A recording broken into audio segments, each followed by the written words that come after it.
Hey friends, my name is Paula and I'm a fabric wizard at Spoonflower. Today I'm going to be showing you how to make a pet bed for all the furry friends in your life. My dogs are pretty rough on their beds, so being able to wash and change these out is pretty great. So grab all your supplies and let's get started.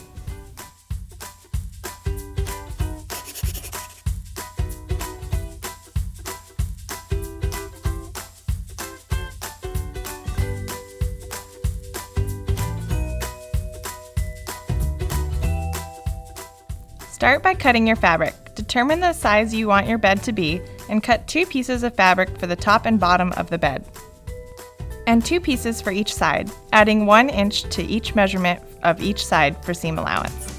We're making a rectangle since that's what our insert is shaped like. You could follow the same process for a circle or square bed though.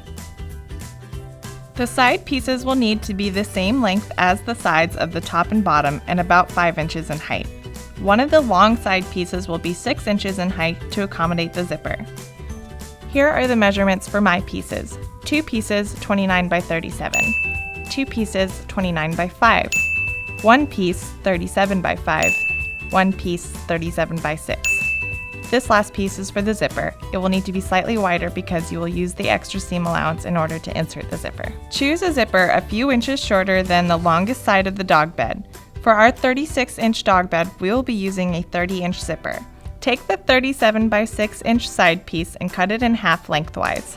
Re-sew the piece together with a 1/2 inch seam using a regular stitch length. When you get to your first mark, backstitch a few times and sew the center where your zipper will be with a basting stitch. Insert the zipper.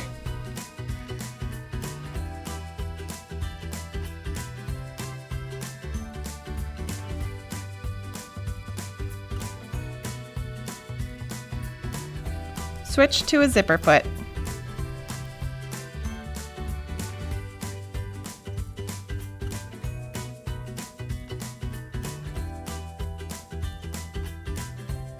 Rip out the basting stitch using a seam ripper, being careful not to rip out your back stitching. You now have a centered zipper. On to the rest of the bed. Begin by placing 2 side pieces together with their short edges aligned and right sides of the fabric facing in. With a ruler or tape measure, mark 1/2 inch in from each corner and place a pin to mark those spots. Sew the seam with a 1/2 inch seam allowance, sewing only between the 2 pins.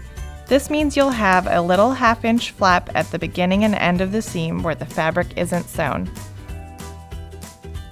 Finish sewing all around, you'll end up with a circular loop of fabric. Now grab one of the top pieces and align one of its edges with one of the side edges. Pin the 2 edges together and sew them using the same 1/2 inch seam allowance. All 3 sides, the top or bottom piece and the 2 side pieces, should meet in the corner with overlapping 1/2 inch seam allowances. This way, when you turn it inside out, you'll have a sharp corner.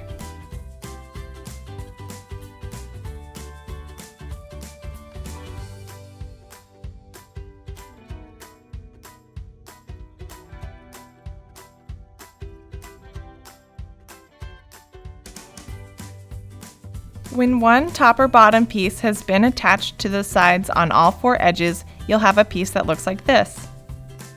Now repeat the whole process of placing 2 sides together, marking 1/2 inch in from each corner, and sewing the seam with a 1/2 inch seam allowance, sewing only between the 2 pins.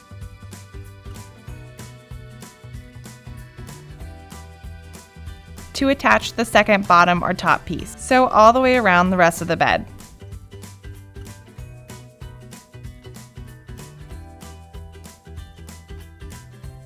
Clip the seam allowance from the corner to remove some extra weight and to help your corners really pop. Unzip your dog bed and turn it inside out.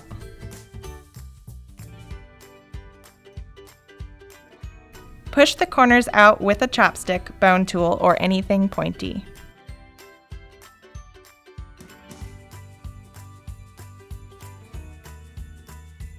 Stuff the insert inside, zip it back up, and you're all done!